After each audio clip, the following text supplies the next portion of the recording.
terms of the suffragette theme, which was fascinating. Yes. Suffragist. Yes, suffragist. Oh, sorry, suffragist, of course, yes. And what did you think of that? I loved it, I loved it. And I love when she says, I'm a suffragette, and she says, get out. So it's one of my favourite scenes, that with them. Are you for or against? Yeah, Yeah. get out. It's lovely. That was very funny. But I was pleased that she was, she was part of that movement. It just added to her strength, and I like that. And it felt almost like that using the suffragists was a way of perhaps commenting on the fact that if you had have set it in the whole series from the start in that period, you could never have given so many great roles for women. No. But it is, They wouldn't have spoken. It's interesting. It is early, and that's part of the rationale. In Sherlock's head, because he doesn't know everything. Right. It is too early. The movement really, as a movement, is a lot later, more turn of the century.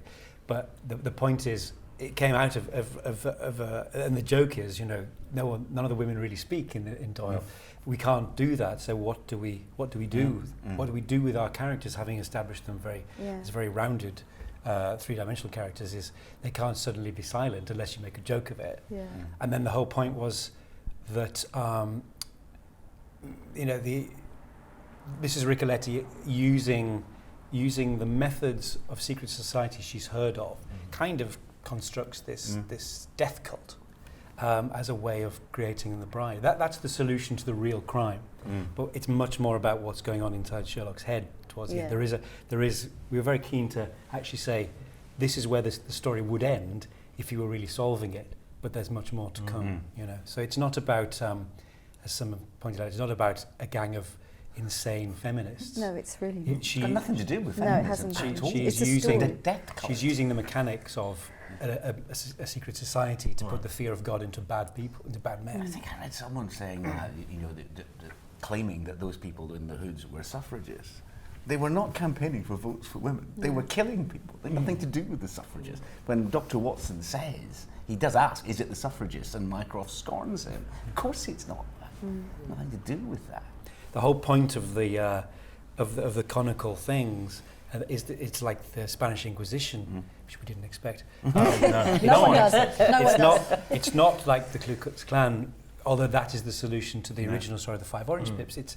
And then that's why Morris says, "Is this silly enough for you? Is it gothic enough?" It's all in there, isn't it? I mean, it's all explained. It's all. And of course, and he is at the end. He is explaining what's happened to Dr. Watson. He's not explaining. Well, apparently mansplaining, which you read somewhere. Yes, which I read that. But I looked at that and I thought, but it's called Sherlock. Indeed. Who else is going to explain if it's not Sherlock? You go, I do know the answer, but Mary, could you just explain what's been going on in If you don't like a man explaining things, you may have picked the wrong show to watch. But mansplaining is when a man explains things to a woman or to women. Yes. That's not what happens in the scene. Even within the dream, he's explaining it to Dr. Watson, not the women present. And in fact, he's actually talking to himself. He's the only real person there. Yeah. This is Sherlock Holmes beating himself up for how he's treated the women in his life. And it's not even a subtle thing. We've got Janine there. We've got Molly there. He's beating himself up. He's realising he's been screwing up.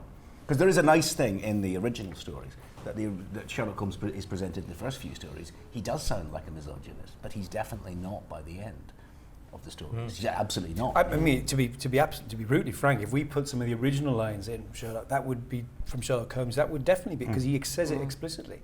Women are never to be entirely trusted. Watson, not the best of them. Yeah. And I mean, that's a pretty strong statement. That's clearly where he is. It's not where he ends up, as Stephen says.